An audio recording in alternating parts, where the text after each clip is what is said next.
Good evening, everybody. Dear Rector Michael Hengartner, dear Vice President Christian Schwarzenegger, dear professors and colleagues, dear guests, ladies and gentlemen.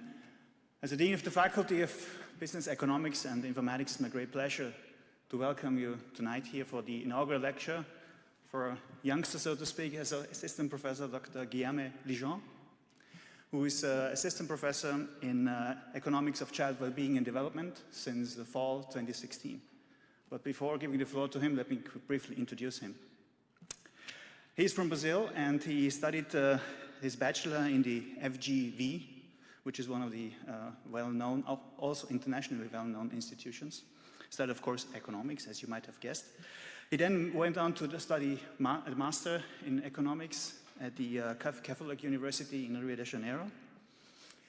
And then you might guess he would immediately have started the PhD, but he did not. He just spent a year at the World Bank as a research analyst until he found somehow, again, the beauty of the academic challenges that brought him back into a PhD program that he signed up for and was admitted to at Harvard University, and did a PhD in political economy and government that he did from 2011 to 2016.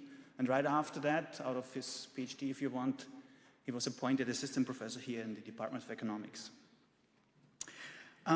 His work is on child well-being and development, and he founded also a center around child well-being and development here at the department and the faculty. Guilherme works on the areas of, that you see, poverty and justice, and I'd like to highlight a few of his papers / working papers. The one is the 2014 paper that he published in the Journal of Law and Economics, which is on the access to justice and entrepreneurship, and evidence from Brazil's special civil tribunals. And in addition, the current work, the most recent, some of you, I guess you will cover tonight, is on, is corruption good for your health, for example. So it's about the anti-corruption program in Brazil that, you can talk more about that, just a highlight from my perspective, where the public spending on health is different before or afterwards concerning an anti-corruption program of a government. The second working paper I'd like to highlight is, what is it about communicating with parents? This addresses the grades and school attendance of children in terms of poor or less poor children, when you actually try to educate parents, poor parents or less poor parents, on the educational hints, if you want, what the effect of that is. And the third paper I'd like to highlight is the psychological effects of poverty on investments in children's human capital. That talks about poverty and the influence of poverty on economic decision-making, which probably will be sort of covered also tonight. He has received also various awards. I'd like to mention two out of the long list that I have in front of me. One is the UNICEF Switzerland grant for a project called Harming to Signal, and which is a big grant, 1.5 million. And the second grant I'd like to mention, which is from the Bill and Melinda Gates Foundation for a research project on insurance against cognitive droughts. And before I hand over the floor to him, I'd like to mention that his professorship actually is co-financed or endowed, if you wish, by UNICEF Switzerland. So it's a very international professorship. So please join me in welcoming Guilherme for his inaugural lecture tonight, please.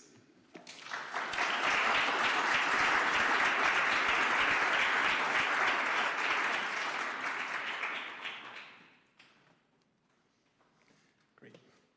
Thank you, Harold, for the kind introduction. Thank you all for the presence. Especially on the eve of a holiday, so I'm pretty happy about the turnout. Thank you for being here tonight. So I'm going to tell you a little bit about my research on the psychology of poverty. And I want to start with a cartoon that I recently came across while browsing the web.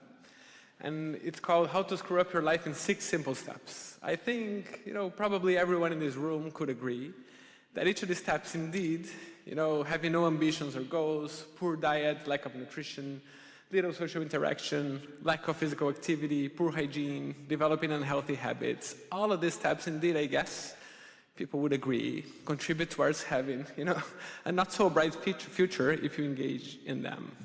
Now, what I found interesting about this cartoon is that if I change a little bit, how the main character is dressed or how he shows up in this cartoon, and if I change the title of it to like 6 things that the poor typically do, I think it kind of matches also the evidence that we observe, in some developing countries. So, in particular, we do observe that the poor households are systematically characterized by poor nutrition, even when they do have available resources to improve them. So, for instance, poor families often do not feed their children with protein-rich food groups like eggs or milk, even when they are available, and that systematically hurts the development of children moving forward.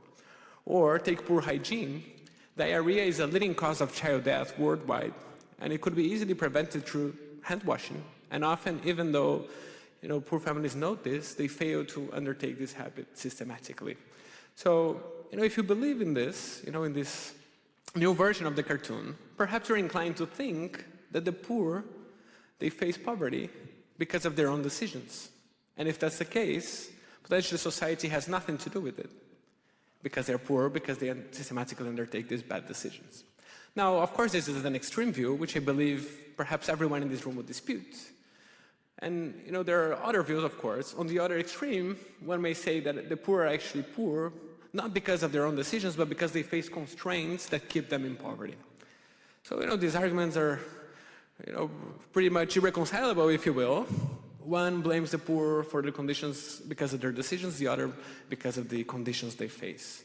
But what I try to propose tonight, that we reflect through, is that perhaps both of these things could be true, and they may be interlinked through the psychological effects that poverty imposes on the way that the poor have to make decisions.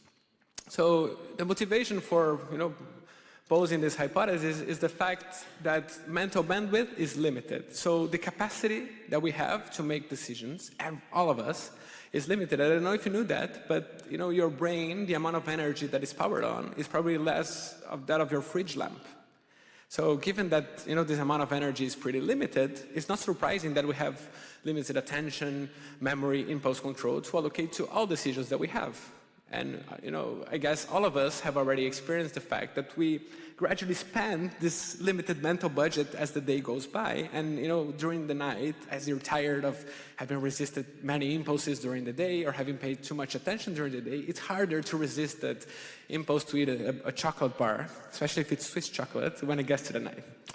So there is a lot of evidence now from the lab showing that those facing poverty or other forms of scarcity, they suffer what is like a psychological tax on the foundations of decision-making. It is as if they have less attention, memory, and impulse control for all decisions. And this is what cognitive psychologists call cognitive load.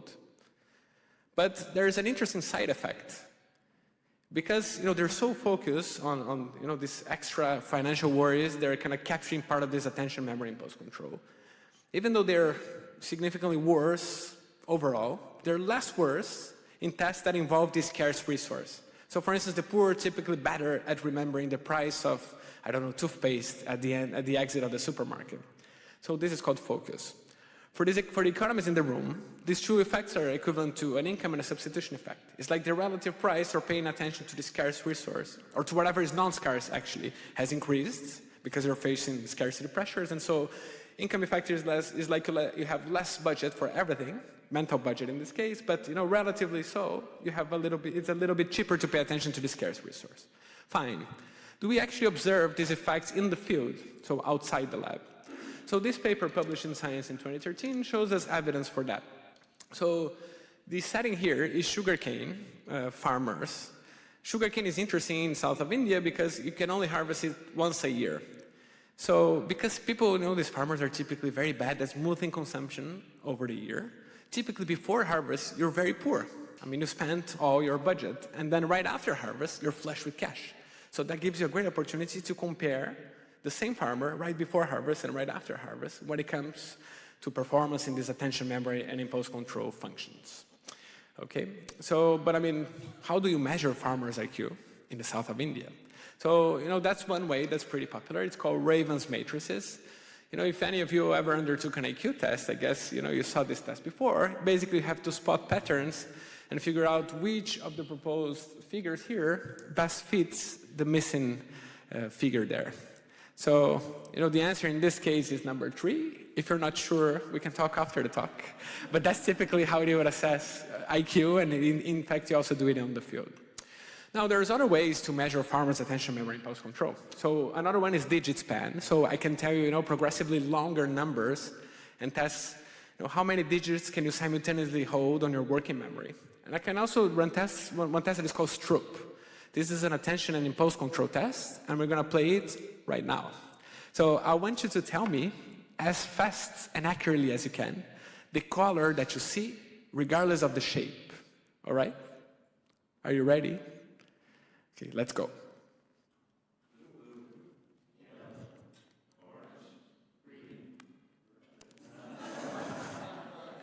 So the right answer is purple, but you see, your brain is hardwired in a way that it's really tempting to say red.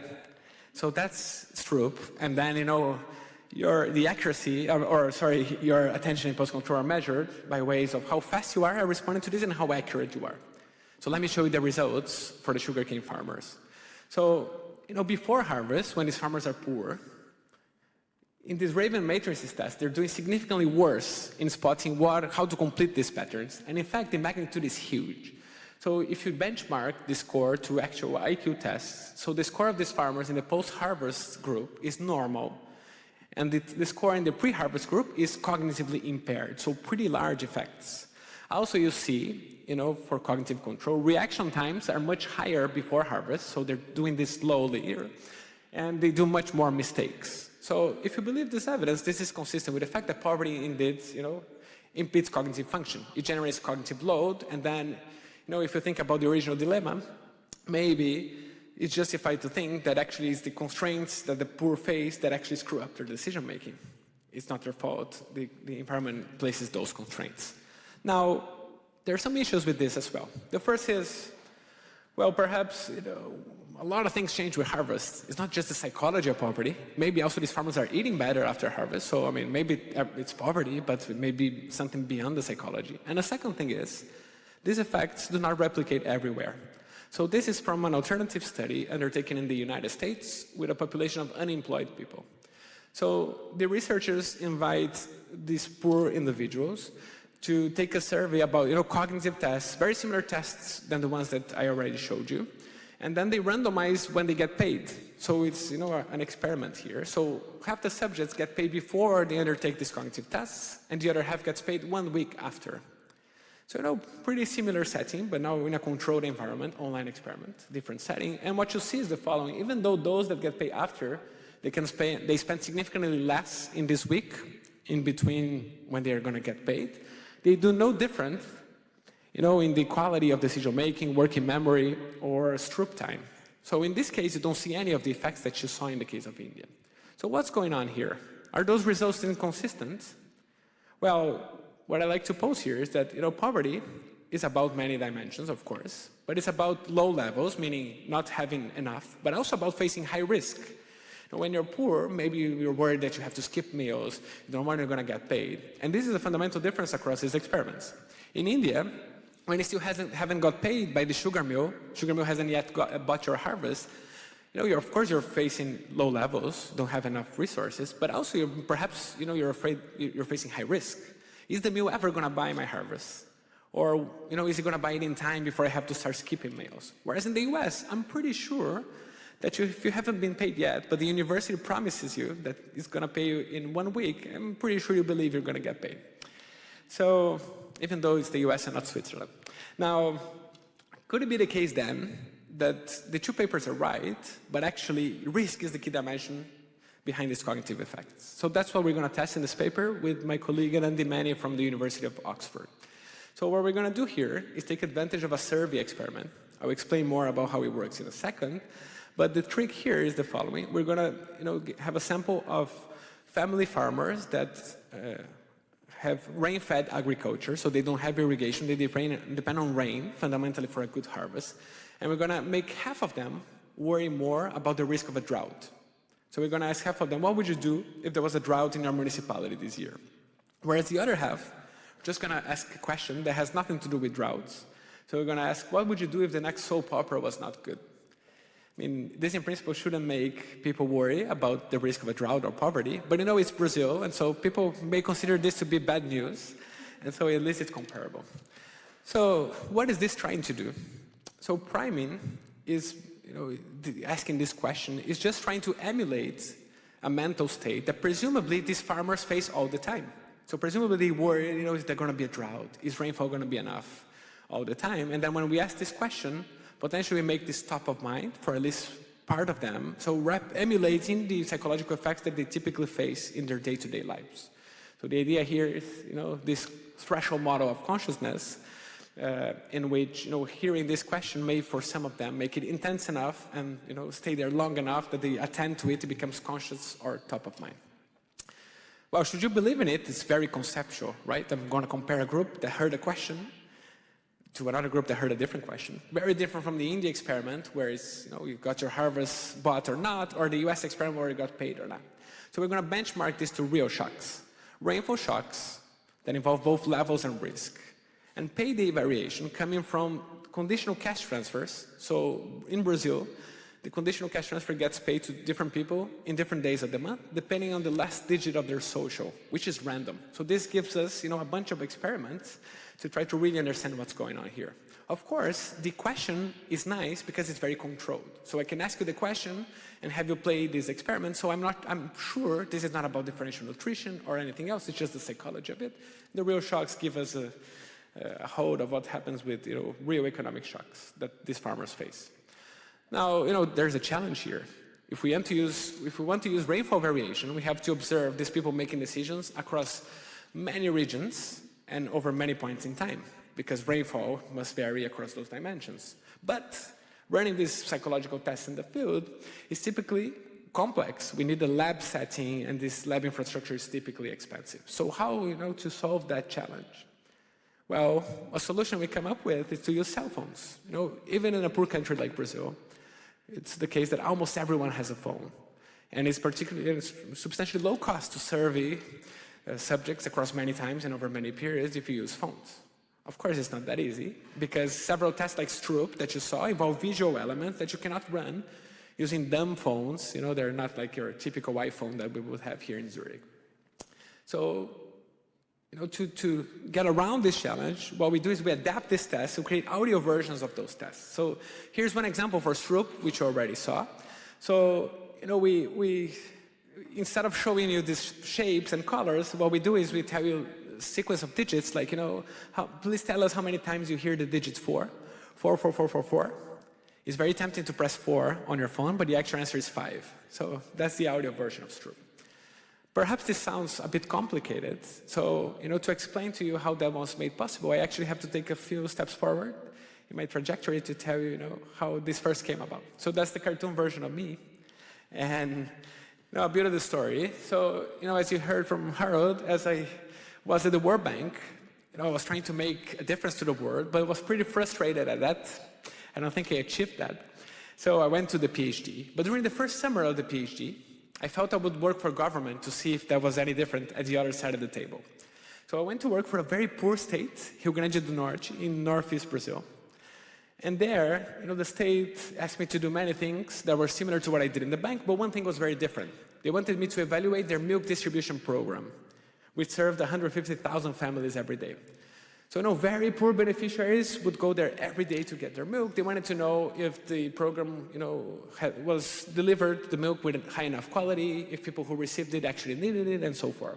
I said, great. I'm happy to help you with that. Please give me the data. And they said, there's no data.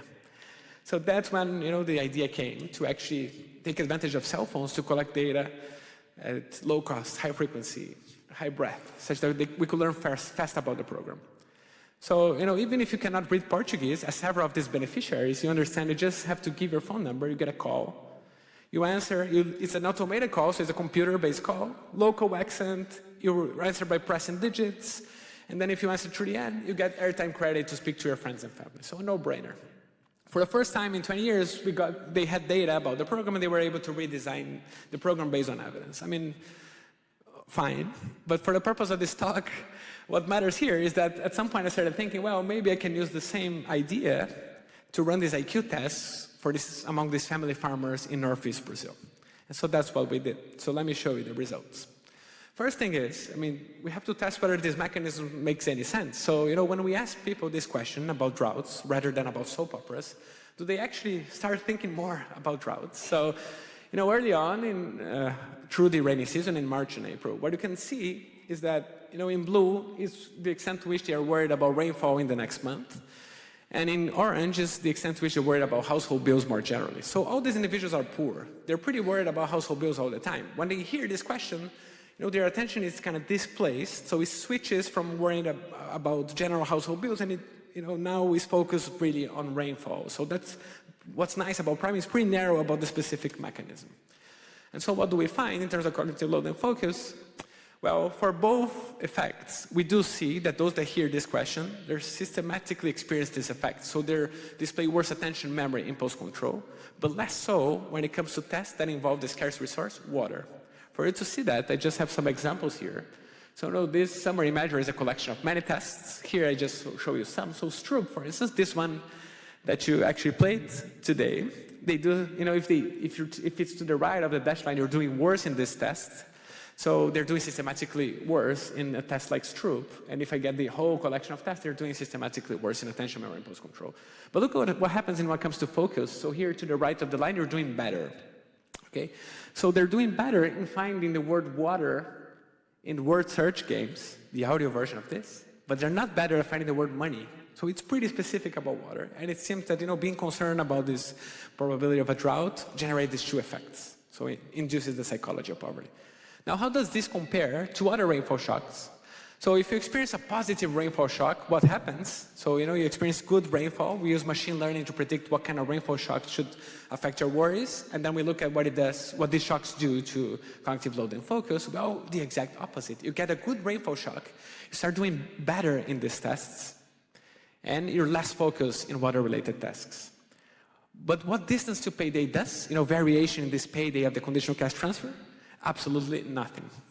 So it turns out the two papers may actually be consistent. Just variation in payments that are expected, that involve no risk, do absolutely nothing to your psychology, whereas risk seems to fundamentally affect it. Now, as a professor of child well-being and development, I want to think through, if you believe what I just showed you, the consequences of that for investments in children. So if poor parents' attention is systematically taxed by poverty, and if they're systematically more focused on the scarcity at hand, perhaps they screw up decisions that affect, the formation of their kids' human capital.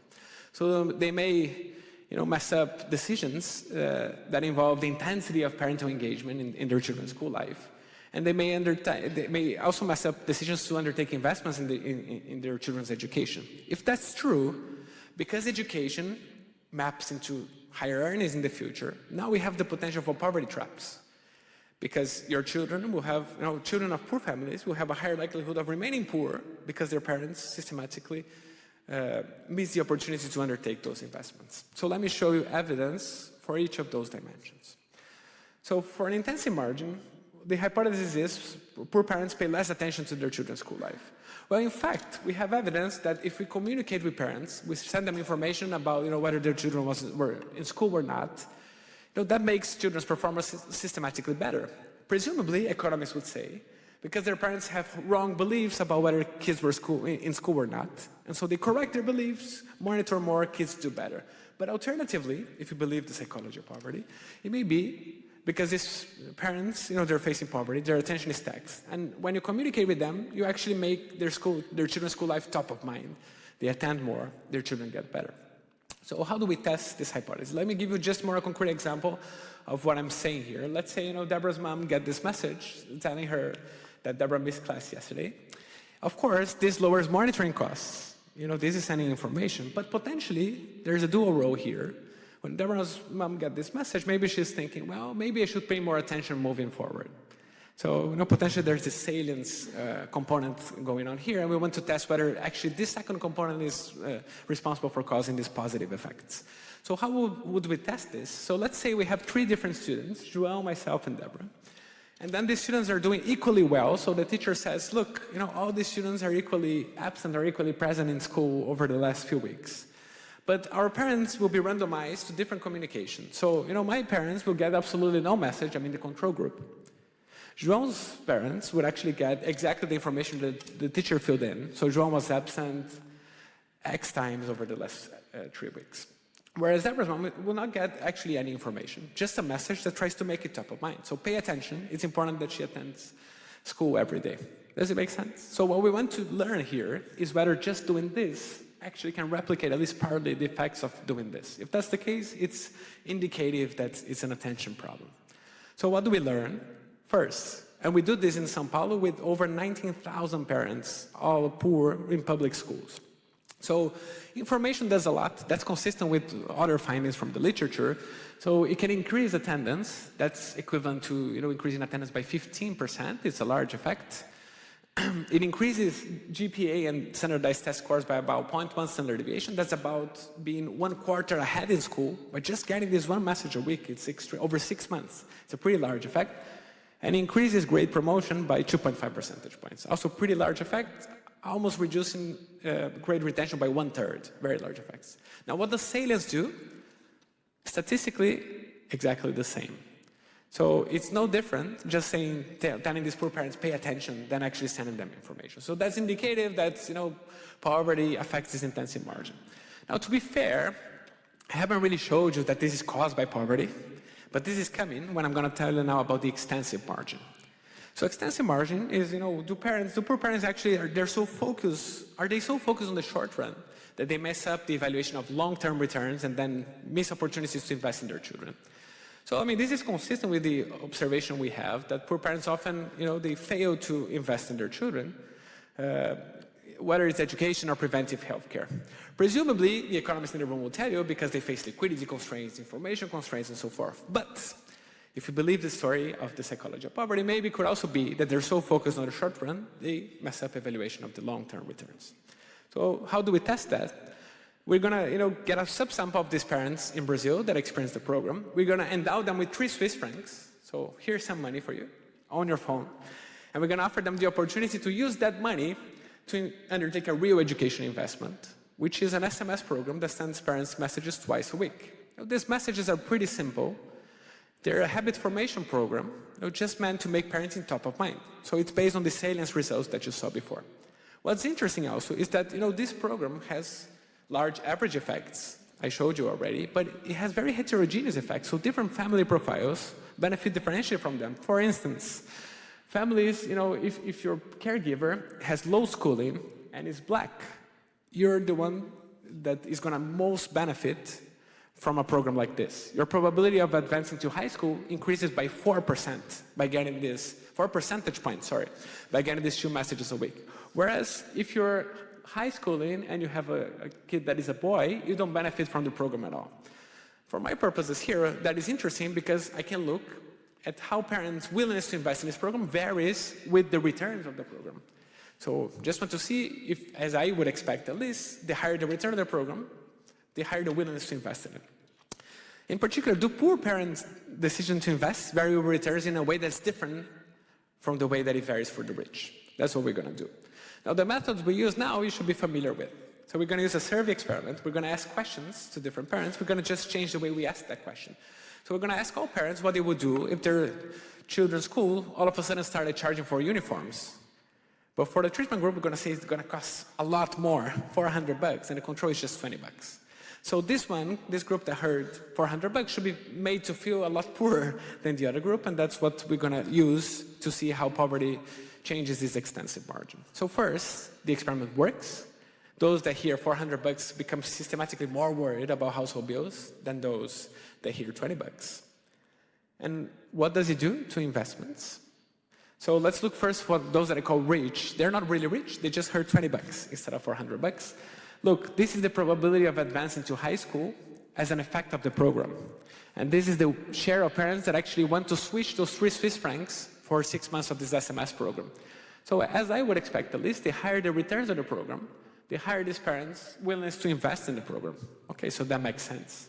What happens among the experimentally poor? Shockingly, the demand slopes the other way.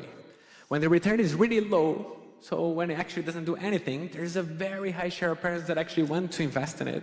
And as returns increase, less and less parents want to invest in it. So this is striking. Why is that the case? So I want to show you evidence that this is actually driven by this focus on short-run returns. So to show you this, we're going to again run these cognitive tests to measure attention, memory, impulse control. But we're going to incentivize them, creating the opportunity for short-run gains to see if they're actually so focused on the short run that they mess up the evaluation of long-term returns. What do we find? So this is the distribution of test scores in blue for the experimentally rich, in red for the experimentally poor. So the fact that the distribution for the red one, for the poor, is shifted to the right means they're doing systematically better in these tests. They're so focused on the short run, they're doing better that these tests are incentivized. These effects are actually pretty large. They're about half the effect of having, beyond primary education on these test scores. So is it really about being, too focused on the short run? So the last thing we do is we try to fix this. We try to make these long-term returns top of mind. So before the call, through which we measure all those things, we send an SMS 2 days before.